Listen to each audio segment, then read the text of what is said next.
Good evening, ladies and gentlemen. Everybody is very welcome to this, our second last in the present Tipperary People and Places series. Tonight we welcome Gavin Wilk, who is going to speak to us on the Tipperary Republicans who went to New York after troubled times. It's probably a new angle that a lot of us mightn't be familiar with. I know for one, I certainly am not. I first met Gavin, I thought it was about 5 years ago, and Gavin says, no, it was actually 10 years ago when he came through the doors of Tipperary Studies to do some research. So I welcome him back tonight as our guest lecturer, and without further ado, I hand you over to Gavin, and I'm sure you will all enjoy his lecture very much. So, Gavin. Excellent. Well, thank you so much for coming tonight. And thank you, Mary and Jane and everyone here for inviting me. I really appreciate it. And I'm really excited to be here in front of you all, giving you some insight about Tipperary Republicans in New York during the Great Depression period. As you probably can already tell, I have a bit of a New York accent. So I was born and raised in Huntington, New York, about an hour east of New York City. I came here to Ireland the first time about 20 years ago, and during that period I met my eventual wife, who lives just down the road in Newport. And I came back in 2008 to start my PhD studies at the University of Limerick, and I was under the supervision of Professor Bernadette Whelan, and my focus was on Irish Republicans in America during the 1920s and 1930s. So I looked at those really IRA veterans who went to America after the Irish Civil War. And it was just a lot of fun to do the research. My PhD thesis eventually turned into a book called Transatlantic Defiance. So I have quite a bit of, I guess, experience doing the research with the Republicanism and the U.S. history. So it's something I really enjoy, so I'm really looking forward to presenting this to you all tonight. So the title of my talk is, "But While I May Be in Exile, Tipperary Republicans in New York During the Great Depression."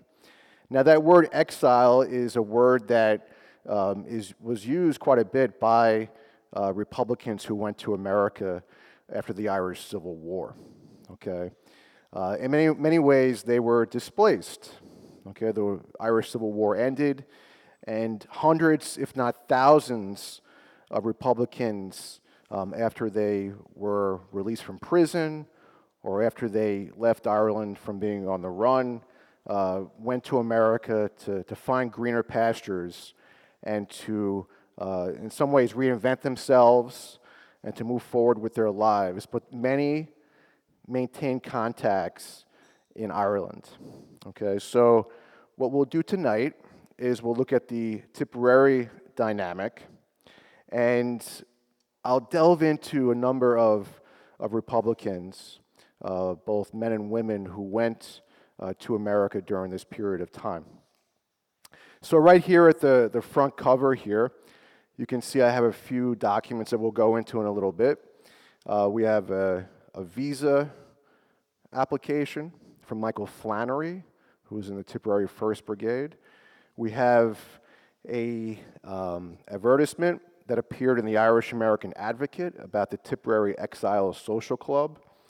We have a school where one of the Irish Republican women from Cumnaman worked at in the early 1930s. And then up here we have just a picture of two men who were in New York during the Great Depression period looking for work.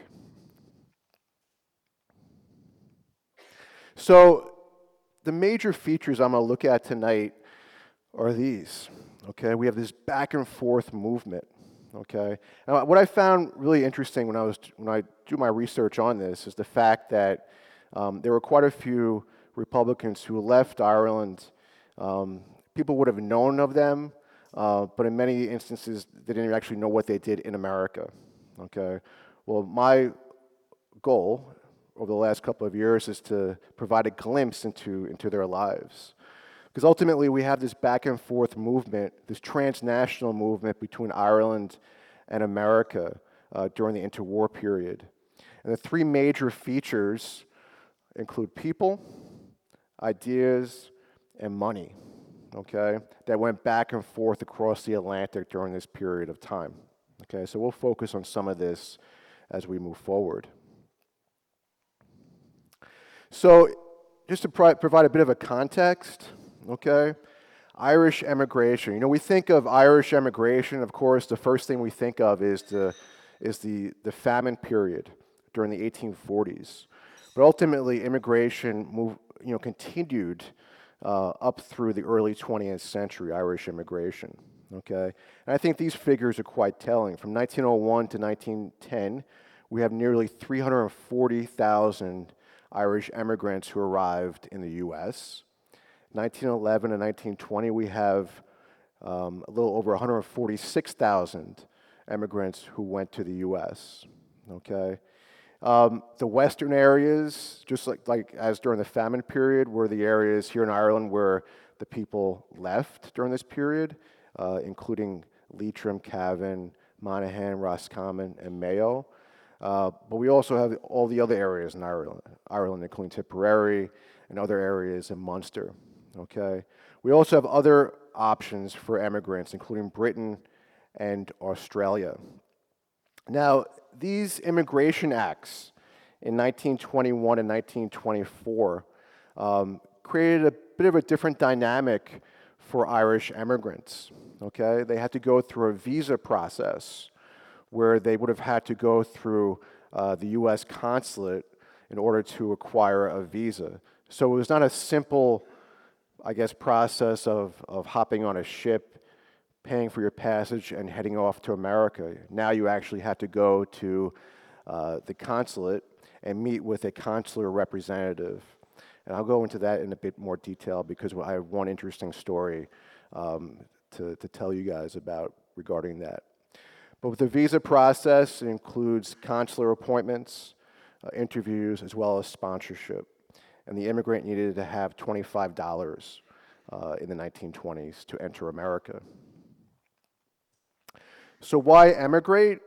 Well, we have push factors, okay? There were major problems here related with agriculture and industrialization, okay? Late inheritances. There was loss of agricultural jobs. There's a lack of a strong urban economy.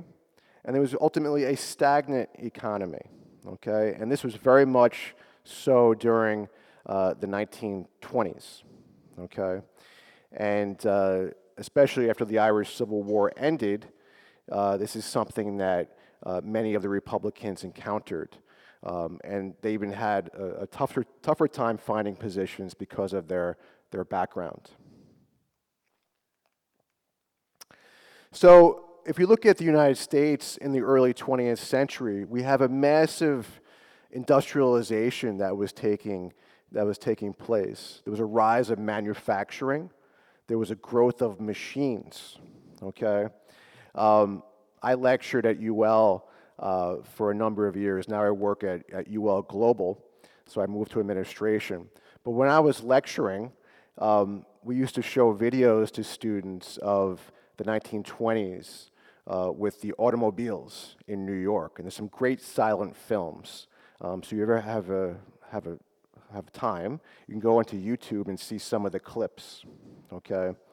So we have cars, we have assembly lines, we have the retail and food industry, okay? We have the growth of shops like the Atlantic and Pacific Tea Company. And we have office jobs that were made available to men and women during this period. And ultimately, we have this growth of urban centers all across the United States. So where were our destinations for Irish Republicans in the early 20th century? Well, these are some of the major areas, okay? So in California, one spot that I've come across quite a bit in some of the stories in San Francisco, okay? But then, of course, the Midwest and the Northeast are very popular areas. Chicago, Cleveland, and I was telling Jane about this earlier, Cleveland has a very big connection to Ackle Island. And so a lot of Mayo Republicans from Ackle Island went to Cleveland, which was fascinating. I went to Cleveland and I went to the Irish American Club there, and everyone has connections to Ackle Island. Philadelphia was a big spot, Boston, but New York was the place where you had immigrants who from all over Ireland went to, okay? It was the first port of call, and it was a place where everyone really had a relation. So in New York, the Irish culture, the Irish American dynamic was buzzing during the 1920s. And ultimately, you have this American assimilation, okay? So you have these waves of Irish immigrants that are moving into America from the 19th into the early 20th century, okay? In the early 20th century, the Irish accounted for just under 5% of America's immigrants in the early 20th century. By the 1920s, 1940s, about 2.5% of America's immigrants. So things were changing. It was not as robust as it was in the 19th century, but these numbers are quite telling. In 1900, you have 1.6 million Irish people born in the U.S. In 1950, we have 572,000 Irish people born in the U.S., okay? We have Irish enclaves and local communities. And today, we have over 40 million Irish Americans in the United States, okay? So we have a very, very dynamic Irish American diaspora that was moving forward. So we have this landscape, this Irish landscape that exists in America in the early 20th century. And we have some major organizations and leaders that became very, very influential, especially as the Easter Rising and the Irish Revolution period move forward. And these two individuals were some of the most influential in the militant Republican circles, okay? The first gentleman on the left is Joseph McGarity. Joseph McGarity was from County Tyrone, okay? And he emigrated to Philadelphia in the late 19th century. And he became the leader of the Clan na Gael, which was this militant Irish Republican organization that had clubs throughout the United States. And McGarity was a very successful businessman and saloon owner, and he was highly, highly connected. He actually was very close with Eamon de Valera, okay? And many of the Irish revolutionaries who came to the United States in the early 20th century would have visited McGarity in Philadelphia. There's actually some great photos of McGarity with de Valera. De Valera was actually McGarity's son's godfather, okay? So very, very close. The man on the right was Luke Dillon. Now, Luke Dillon was a hardened Irish Republican, okay? He emigrated from Liverpool in 1856. He served in the U.S. military, so he had this military background. And he was really a mentor to Joseph McGarity. And he was imprisoned in Canada for 14 years because he tried to blow up the locks of a canal in the name of Irish republicanism. Okay. He was eventually released, but he lived in Philadelphia. And he was a mentor not only to McGarity, but also to a lot of the Republicans that he would have met during this period of time. So those are the two major features who were already in America before the Irish Revolution. And by the way, Joseph McGarity, his papers are incredible. boxes and boxes of papers that are available to all of us to look at in the National Library. And his collection, is a smaller collection, is actually online through Villanova University. And it's a great digital collection if you have any more interest in learning more about McGarity. So again, Joseph McGarity and Luke Dillon were the leaders of Clan na Gael, which was this militant Irish Republican organization which had clubs throughout the United States. They funded the revolutionary movement here in Ireland. Much of the American money would have gone through the Clan na Gael. They were ultimately anti-treaty, okay? Militant, but they also had a very big social dimension, okay? Not only were the members focused on raising funds, but they were also focused on socializing, meeting other people. And so you would have had these clubs which would have dances, lectures, and other things which would have been quite popular for many people.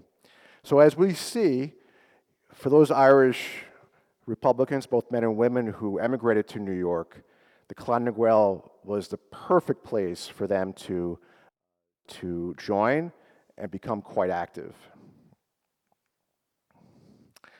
So the first individual we'll look at briefly is Dan Breen. Okay, so we all know who Dan Breen is, and we all know his story.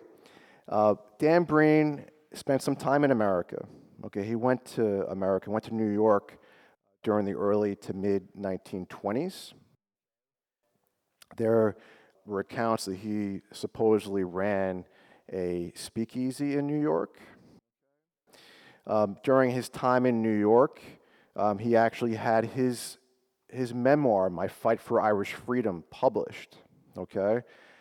And it's great because this book is actually now online through the Gutenberg Library, so we all can access it for free. And I was pleasantly surprised because the version that's online was actually the first edition by Talbot Press, okay? And you can see up here, the introduction was given by Joseph McGarity. McGarity helped publish Breen's memoir in the early 1920s.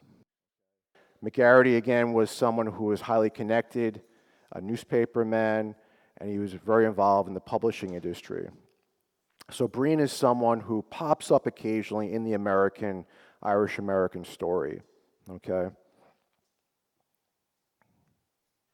So the post-Irish Civil War period, if we just first look at 1923 and 1929, we have this space of time where Irish Republicans, both men and women, are arriving in the U.S. both legally as well as illegally, okay?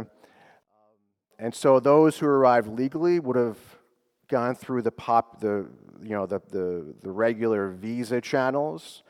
Those who arrived illegally were many times on the run, or were able to get through the certain immigration channels quite easily through their connections.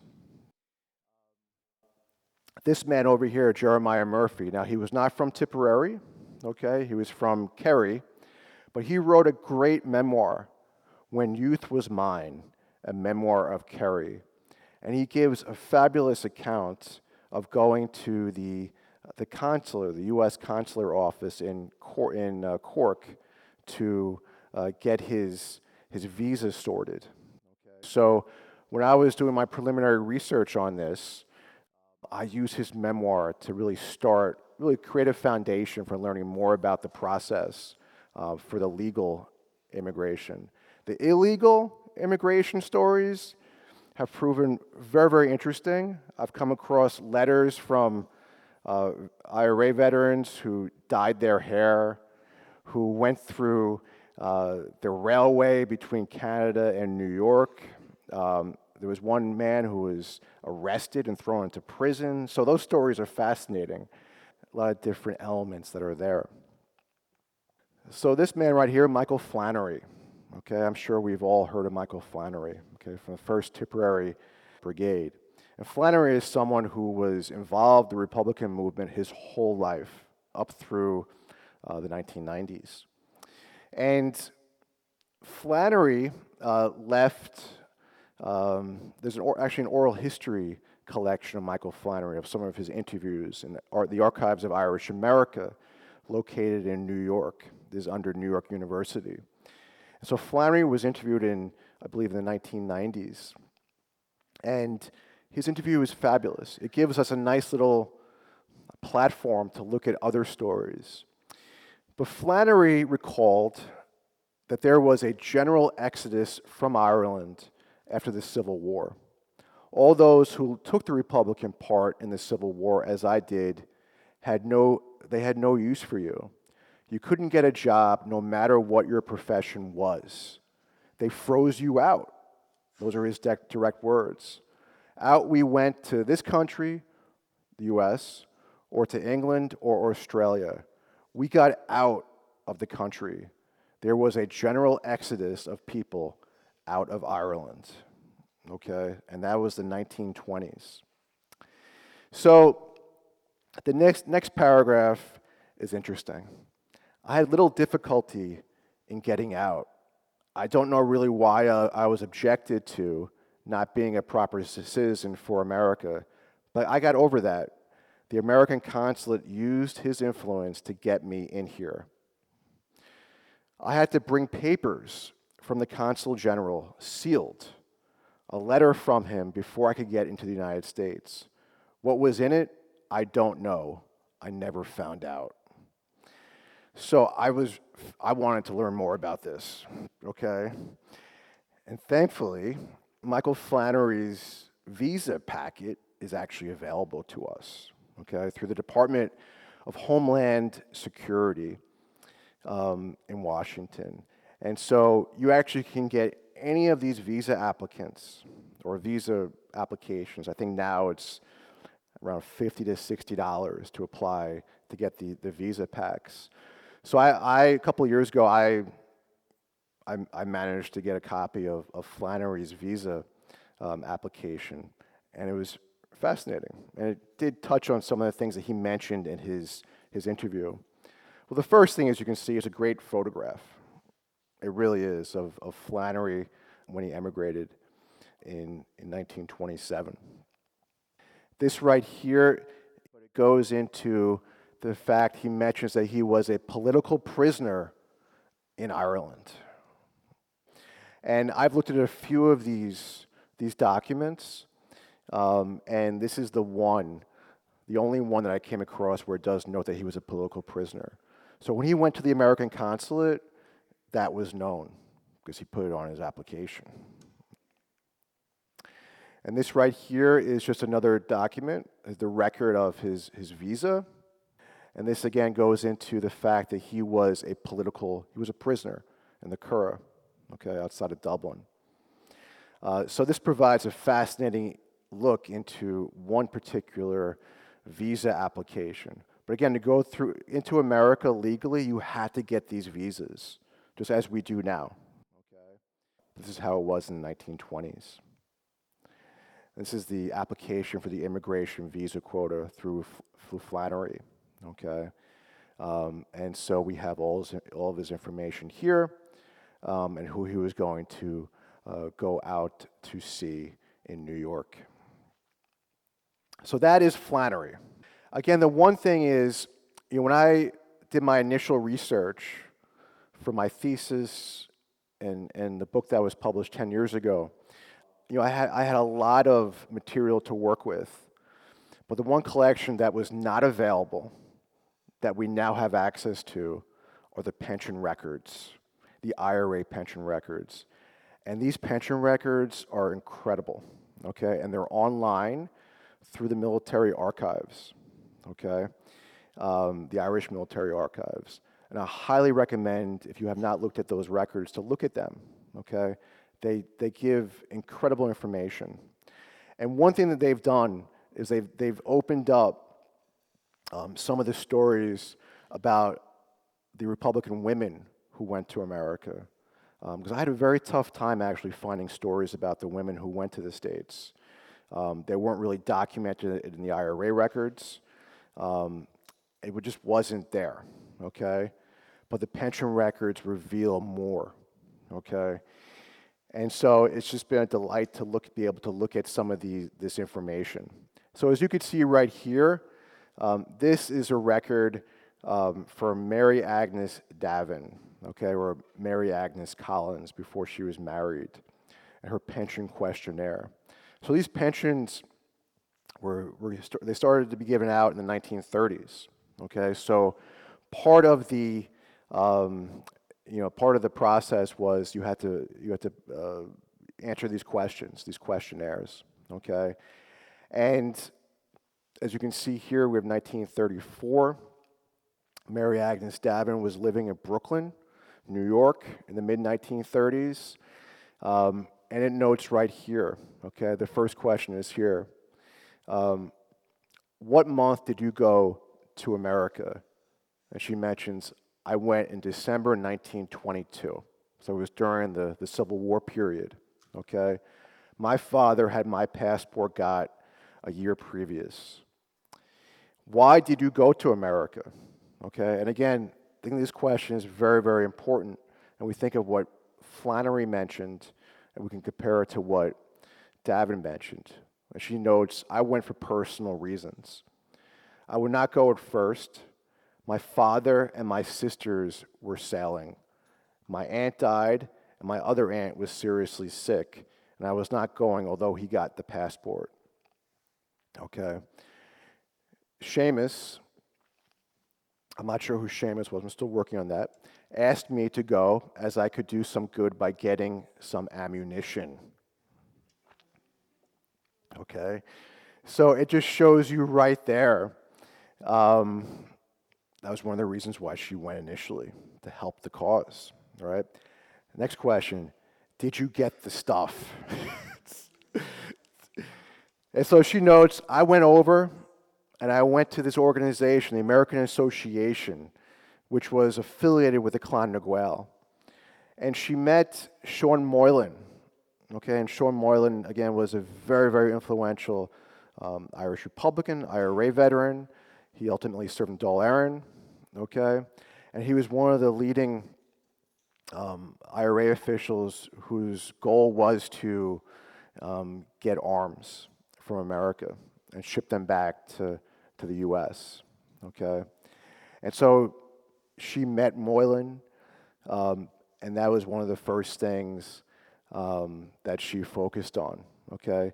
It seems like she was not as successful as she hoped for in getting the ammunition and the money, okay? It looks like Moylan asked her not to be as aggressive. I say there probably were other things that were happening, and in fact there were, okay, he was working on. But that is the reason why she went initially. And she stayed. She stayed in New York through the 1930s.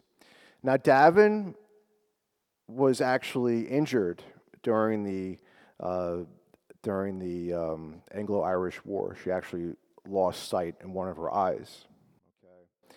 And it's another element that we have that we'll go into in a little bit as we move forward. Because a few of these, or a number of these, Republicans were disabled in certain ways. So it's important to remember that and to recognize that. Another application from a cum Naman woman, Susan Brennick, okay? Again, this is a letter that she wrote when she applied for the application. And this line is the most important. Why did she go? Well, owing to her activities with the national movement, she lost her employment at the Tipperary knitting factory, being out of work until emigrating to the USA. So just like the men who emigrated, the women were also impacted, okay, because of their allegiance, because of the work they did with Republicans during this period, okay? And so, as Flannery mentioned, it was very hard to get work. So women like Susan Brennick had to emigrate as well to find work. in 1926, Eamon de Valera creates Fianna Fáil. This was a very, very pivotal moment. Okay, we have the creation of Fianna Fáil, and we have the IRA, which is now moving away from de Valera and some of his supporters. So this political, militant alliance is starting to become a bit frayed. However, the IRA and the Clan na Gael agreed to mutual support. Okay, so 1926 is an important year. And it was pretty much realized by both organizations, both the American Clan na Gael and the Irish IRA, that it was in their best interest to maintain this mutual association for funding as well as for the connections. And it was clear that you had Republicans emigrating to the U.S. Many were emigrating. So the IRA were intent on making sure that they had somewhere to go to make sure that they kept their allegiance, their support, their activism moving forward. So IRA veterans were joining Clan na Gael clubs throughout the U.S. And the women were also involved during this time as well. So Irish cultural dynamics in New York. And this is just a snapshot of a page of advertisements, okay? And again, we have so many sources, so many documents that are available to us today. And there's actually a great source. It's called the Fulton, Fulton, Newspaper Archives. And this gentleman in New York has copied reels of microfilm and placed them into a digital format on this website. For me, it's very, very nice because the Irish American Advocate is one of the newspapers that he has placed on the website. The Irish American Advocate was a leading Irish newspaper during this period. And you can see here just everything that was going on in New York, okay? We have Irish records, we have dances, we have Gaelic Athletic Association activities. We have so much going on every day throughout the week in all of the boroughs in New York, whether that was Manhattan, or Queens, or Brooklyn. We have all these things that are taking place. This date, 16th of November, 1929, is an important date because we have the first reunion and dance for the Tipperary Exiles Social Club, okay, which was going to be held at the Laurel Garden Ballrooms, which was near Madison Avenue in Manhattan on Saturday night, November 16th, 1929. So Irish and American dancing, it was an opportunity for this social activities for both men and women. And this gives us a glimpse into some of the individuals involved in the committee. Some of these people we've already looked at, and we'll look into a bit more.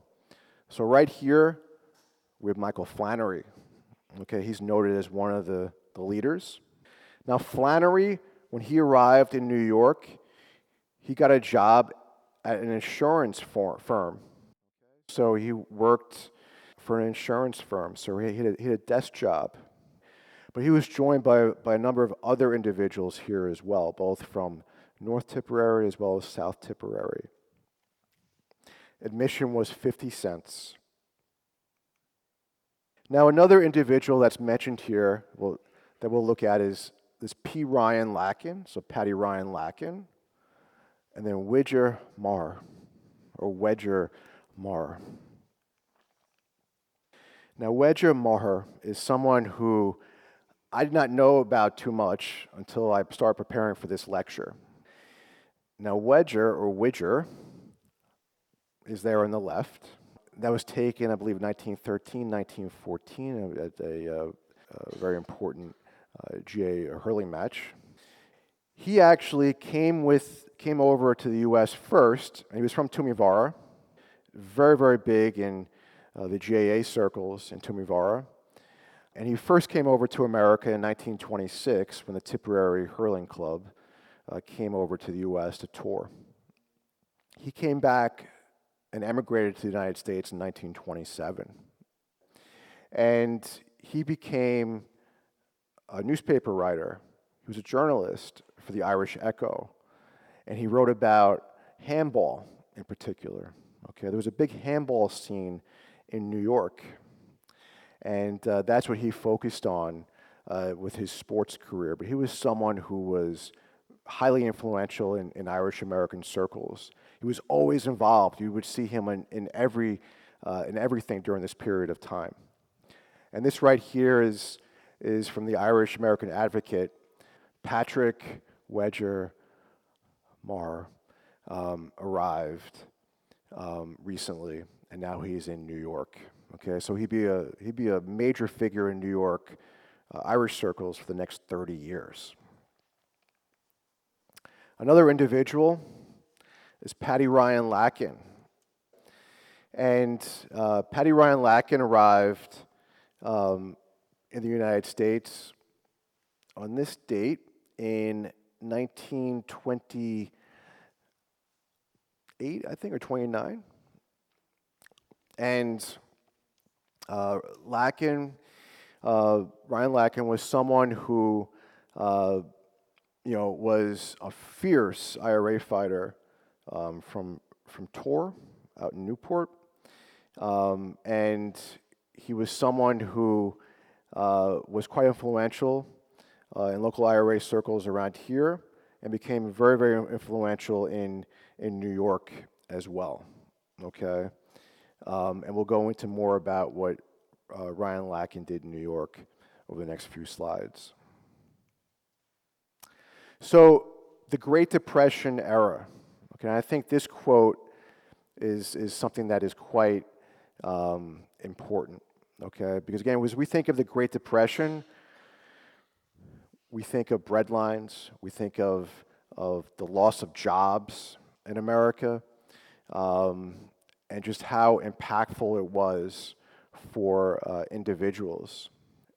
This right here, the Great Depression era, it is a school for bums, crawling breadlines, 81,000 free meals daily, no certain place to sleep, no organized shelter, okay?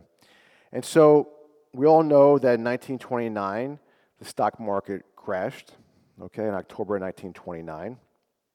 And this was the first, really, event that set off a massive depression throughout the world. And it really hit America and it hit New York hard. You could read accounts from Republicans during this period of time. And one man I looked at quite a bit, his name was Connie Neenan from Cork. And he was the IRA representative in America. And he noted in 1931, 1932, how banks were just closing. And people were losing their money from these bank closures. So it was a very difficult time. It was a very scary time for individuals. Work was scarce. There had to be ways to assist people. And as we will see, ultimately these Republican circles move forward in helping their own during this period of time. So we'll go back to Susan Brennick. Again, Susan Brennick worked in the Tipperary knitting factory, and she emigrated because of loss of work. Well, in 1930, this census record notes that Brennick thankfully found employment. So she was actually working. She worked during the Great Depression period. And Brennick, as you can see here from the actual pension record, was from Tipperary Town, Spittle Street.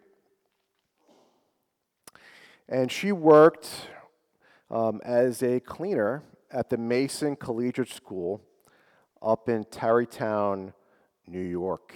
And it was a school for girls and young women. She was a cleaner. She was That was her job during this period, and it's something that she did for the remainder of the 1930s. And like these census records that we have available to us at Ancestry.com can really provide really very, very telling information about the occupations for individuals. So when I was just doing the research for Brennick, I was fascinated. I was like, well, where is she working? And sure enough, you could see that she was working at the school.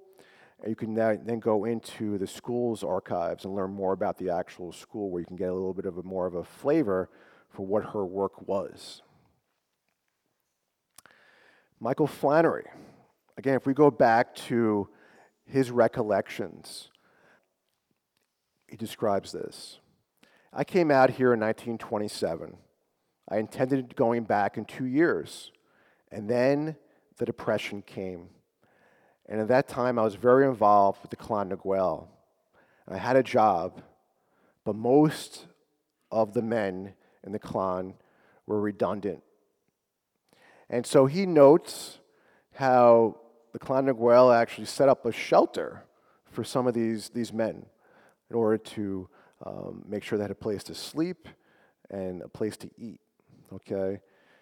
They were members of the Clan Naguel. They had no relatives here. Anyone, he notes, who had relatives here were all right. They were able to tie themselves over. But he notes that there were 64 men who had no relatives. So they would be derelict on the streets. And we had a very fine hall at the time. And we were able to house them. And we gave them one good meal. He also notes that there was a speakeasy downstairs. It was a very, very fine place. The last question, where did you find the people that were so needy? They were members of the Clan Naguel. Okay, so again, that gave us a little insight into, the other side, where the men could not find work during this period. And so, as Flannery touches on there, again, there was assistance that was given. I've done some work on the disabled IRA veterans who went to America and the care that was given to them across the states, whether that was putting them up in sanatoriums, making sure that they were able to recuperate. And this right here is another example where you had a benefit dance that was given in honor of a Jack Cummings from the Tipperary IRA who had recently undergone a serious operation. So this goes hand in hand with what Flannery described, where this assistance was given to individuals. And the chairman, Paddy Ryan-Lacken. Again, he was front and center in this movement, in this social movement in many ways. Now, another man who also fell on very difficult times because of an old injury was Wedger Maher. And you can see during the 1930s, he had some health issues. There was a dance that was held in 1935. You can see right here, Wedger Maher, famous captain of the Tumivara Greyhounds, has fallen ill. So the dance was held to pay for his surgeries. The newspaper was a medium for information to be given to describe the recovery of individuals like Maher. Even in this Waterbury Evening Democrat newspaper, up in Connecticut, Maher is mentioned. He notes how Wedger's left kidney ultimately was taken out, was removed. It was crushed some years ago in a hurling contest. Well, it's really interesting because, so that's noted in the newspaper that his kidney was injured during a hurling contest, but he also, it looks like, received a significant injury during his activities in the IRA. And that's what he notes in his pension record as well.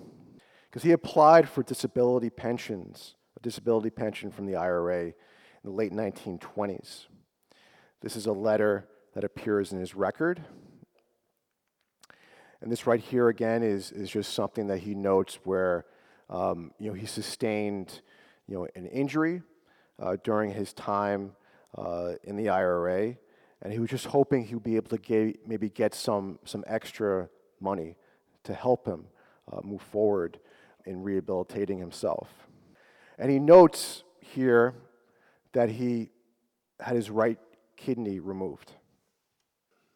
He also notes that because of this, he was not able to do any physical or manual labor, okay, which is, can be expected, because he was so injured from these surgeries. And that is why he turned to the sports riding, which is interesting, okay? So he was a very talented man, and he was able to do this, and to, he had a number of different, skills. So that gives us some insight into Maher right there. And this again is right here. He notes, owing to the condition of his, of the condition he has with his hunger strikes, from the hunger strikes. He was in Wormwood Scrubs and in another prison. This has all impacted him, okay, which we can only understand, how hard it was. And so this is from 1938. So, we have these men and women who are in America, and they applied for these pensions in order to help them during this tough time.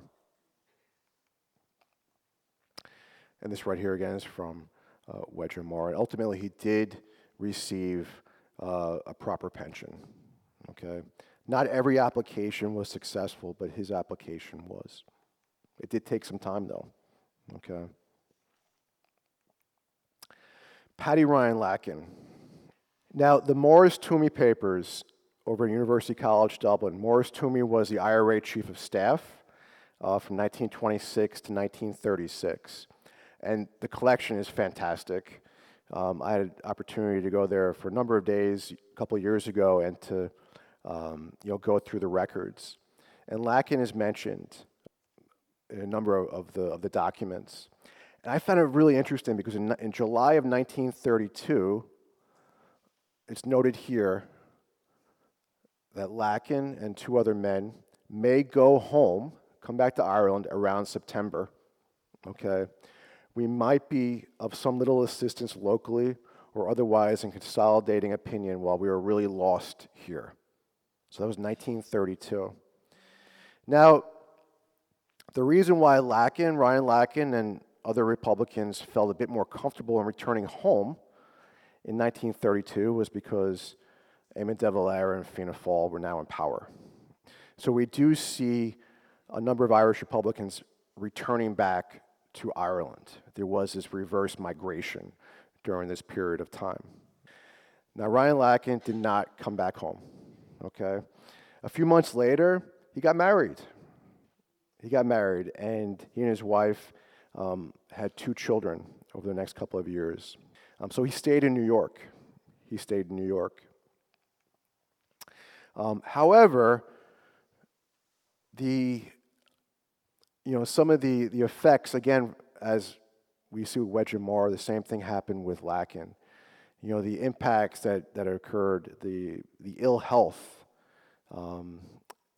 that occurred because of his time in the IRA came back in the 1930s. And this right here are just some documents related to his pension application. And it notes that in the 1922, Lacken had broken his foot from a gunshot wound, okay? And he suffered a serious injury, okay? So we know that he had to deal with this in the 1930s. And we also know that he had rheumatic fever during that period of time as well in the 1920s that came back to ultimately hinder his health during the Great Depression period, okay? So, unfortunately, these men and women who did emigrate did suffer from ill health because of their experiences during the Irish Revolutionary period, and Ryan Lacken was one such individual. And again, these pension records give us these details. They show us, this documentation from this period, Now, another individual that I came across, his name was Martin Hanrahan, and he was from the 3rd Tipperary Brigade, okay? And Hanrahan, like his record was pretty unbelievable in my eyes, because it gave a very personal glimpse into his travails. So Hanrahan got married in the late 1920s. He and his wife had 2 children, and then the marriage ultimately fell apart by the early 1930s. He had lost sight in one eye. He also lost fingers from his activities in the IRA, and he was in New York trying to make ends meet. Ultimately, after he got married, about 2 to 3 years later, you could see just from the records, the pension records, that the marriage had just broken down. He had left the house. His wife was actually reaching out to the Irish government because she knew that he was in receipt of a pension, and she was asking the government to send her on the details of where he was currently living, because she had no idea. She had no idea. And so what happened was, you could see all this correspondence in the records. The Irish government then reached out to Hanrahan at his address and noted that it looked like he had left his family. And he came back with another letter to say that he just could not live with his wife, that she had her own issues. Okay, so you could see this marriage spat that had broken out through the pension records. It was quite remarkable. And then you could see what was going on with his wife, Rose. And so they were both struggling through things. Rose ultimately ended up, she was living in a basement for a couple of years with her 2 children. Martin was trying to secure work. He was working as a lift operator, okay? So it was very sad to see this. And even we get into 1940, you could still see that they were still apart. But there was a bit of a happy ending.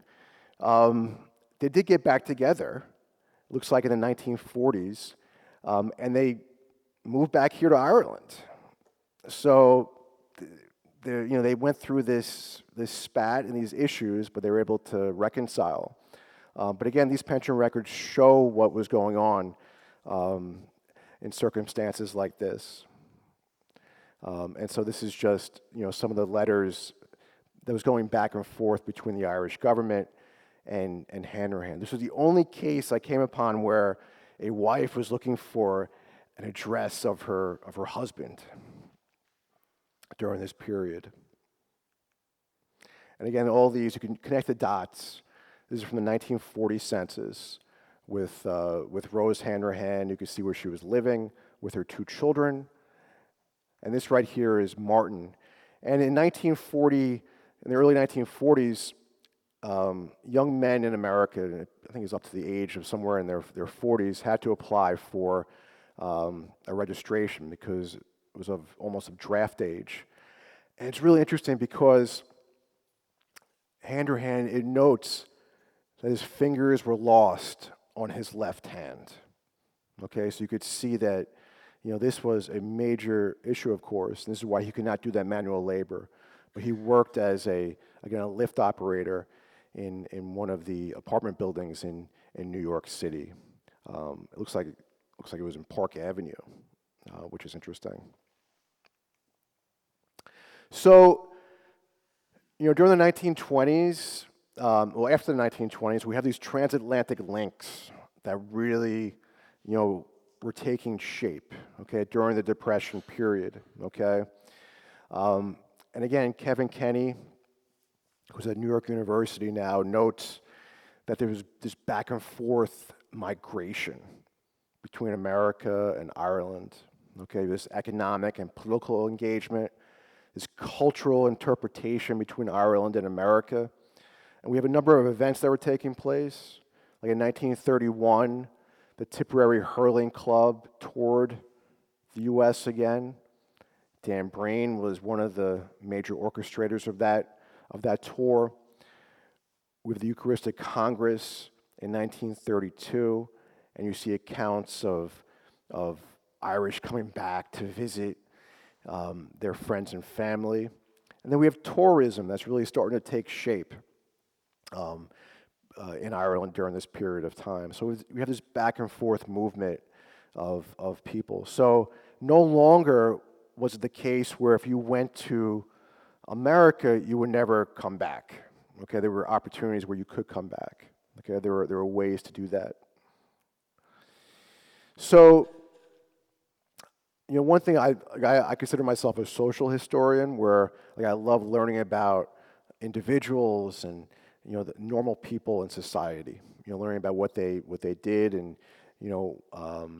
how cultural events played a major role. So we have this monster benefit dance that occurred in 1931 for Jack Cummings. I love when I see a list of individuals. You can start to connect the dots, right? So we have Patty Ryan Lacken. And we also have Kathleen Phelan, who's up here as well, who's on the committee. And so I actually found in 1933 that this Kathleen Phelan from Tipperary actually came back home, okay, to visit her family. And before she came back to Ireland, there was a big party that was thrown for her, okay, in this building in New York. So I could just imagine, this is a great thing about Google Maps as well, you can get a picture of the buildings, that a party was held for Kathleen Phelan before she came back to Ireland, before she went on the ship to come back across the Atlantic to visit her friends and family in New York. And again, this right here, this article appeared in Irish circles in the Irish American Advocate. So again, you have this back and forth connection that was taking place. The Irish sweepstakes. This force of nature, the sweepstakes, which had a lot of underground and undercurrents, as we all know. A lot of Republican connections too. A lot of the IRA veterans were involved in the selling of tickets during the 1930s and up through 60s, 70s. And so the sweepstakes was a massive phenomenon in America in the 30s. And so you see, so not only did we have people that were going back and forth, but also sweepstake tickets that were appearing in luggage. And the IRA had connections on the ships. So we have that was playing a part as well. So I'm sure some of our Tipperary Republicans would have bought some of the sweepstake tickets. Maybe they brought some back, who knows. So if we just have a little bit of a glimpse into the following years, as we move into the 1940s with air travel, it's starting to take shape, right? Aer Lingus. And again, Ancestry.com is fantastic because you actually can see the airplane manifests the individuals who flew to Ireland during the 1940s, after the Second World War, into the 1950s. So we have, again, this back and forth movement which is taking shape. I'll just touch on a few of the people that we looked at over the last few slides. So Susan Brennick, okay, this is a Republican who worked in the Tipperary knitting factory, who then worked at that girls' school. By 1939, okay, she was working at this McAlpin Hotel in Midtown Manhattan, okay, which was a pretty famous hotel back then. It was a place that, many people stayed at, very popular, had a lovely hall, okay. Well, Susan, she was a housekeeper, but she got married. She got married in 1939. She got married to a Walter Costin. He was actually a Russian immigrant, okay, and he was a plumber. We have this, okay, so this is, again, a nice story here, okay, and they got married on the 16th of September, 1939, about 2 weeks after the Second World War broke out. Now, Patty Ryan Lacken, so unfortunately, his health did not get better, and he ultimately succumbed to his health issues. Okay, and he passed away in early 1944. And he's someone that is still very much remembered. At Newport, the GAA pitch is named after Patty Ryan Lacken, and in New York, he's still very much remembered. But as you can see here in the Irish American Advocate, his passing was a major blow to his friends, of course. Okay, he was a major leader of the Tipperary Republicans, and it was a great loss because he died so young. But it's really an example of just how his injuries and what he endured during the Irish Revolution ultimately did cost him his life at an early age. And we have Michael Flannery. Michael Flannery is someone who maintained his connection to the Tipperary associations in New York for decades, and he's someone who got in trouble even up into the 1980s. He was arrested. He was accused of being involved in an arms smuggling operation that was sending weapons to the IRA up in Northern Ireland. He was a major player in the Northern Aid Committee. Ultimately, he was acquitted, so he was never convicted of smuggling arms, but it's something that made the news during this period of time. And he died in 1994. So he was, again, a stalwart Republican who was very much part of the movement up through the late 20th century. Again, what I've just shown you here are just glimpses. We have many stories. There's many more stories, okay, that are out there. And I'm sure many of you may have other stories of Republicans you may know of who went to America and what they did. And again, we want to remember those stories because those transatlantic connections are so important. For many people, just because they left Ireland does not mean that the story also ended. It just continued in a different place, and they still maintain those connections, those transatlantic connections. It's been an absolute pleasure to speak with you all today, and thank you so much.